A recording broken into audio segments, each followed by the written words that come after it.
You don't really need to fix your entire life before 2027. All you need to do is just make use of the next 140 days intentionally.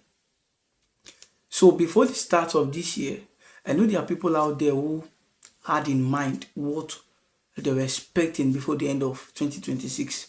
Maybe they wanted to build a house, buy a car, or there was a skill or there's a skill they wanted to learn, something like that. And there are other people who had or who were not expecting anything from 2026. They just entered 2026 without having something in mind what they will achieve before the end of the year. So this video is particularly for you.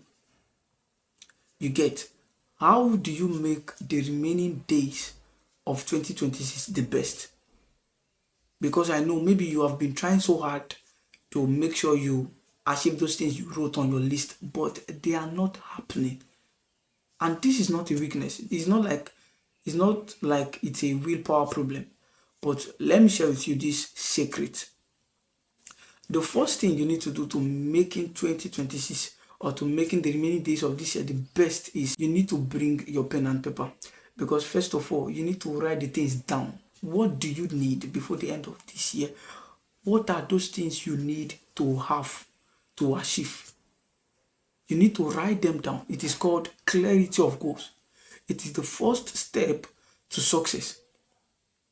Knowing what you want, because you can't really be successful. You can't really build success in something you don't know. It doesn't happen that way.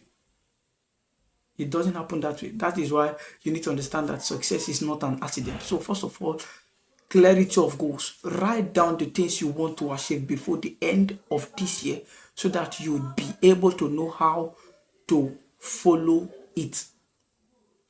And then when you've written those things down, the second thing you need to do is create a routine.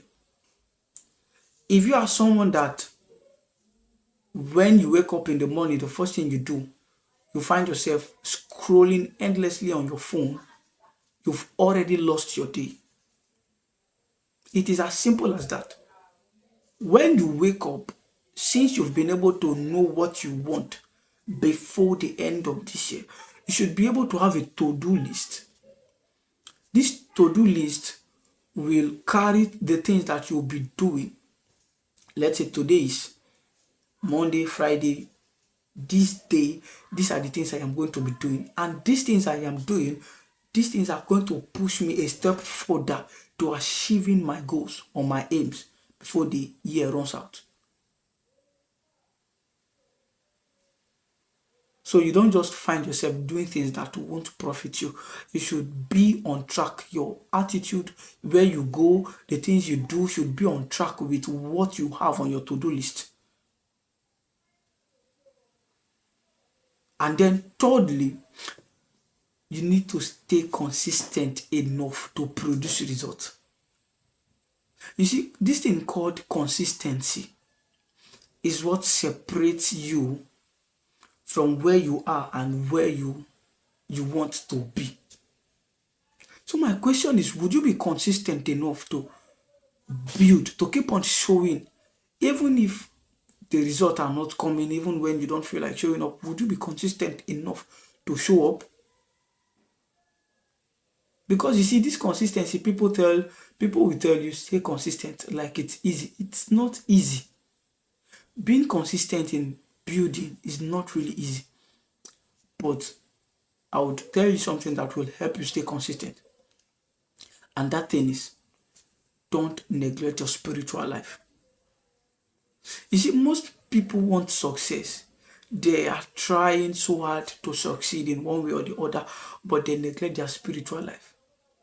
See, nothing will ever work perfectly for you if you neglect your spiritual life. Nothing.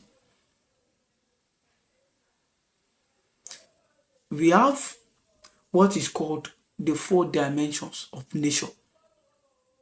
We have the physical nature, the physical dimension of nature. We have the spiritual dimension. We have the social dimension, and we have the mental dimension. We'll be focusing on the spiritual dimension. If you want things to work smoothly for you, never neglect your spiritual life. Make sure you have a relationship with Jesus. You get what I'm saying?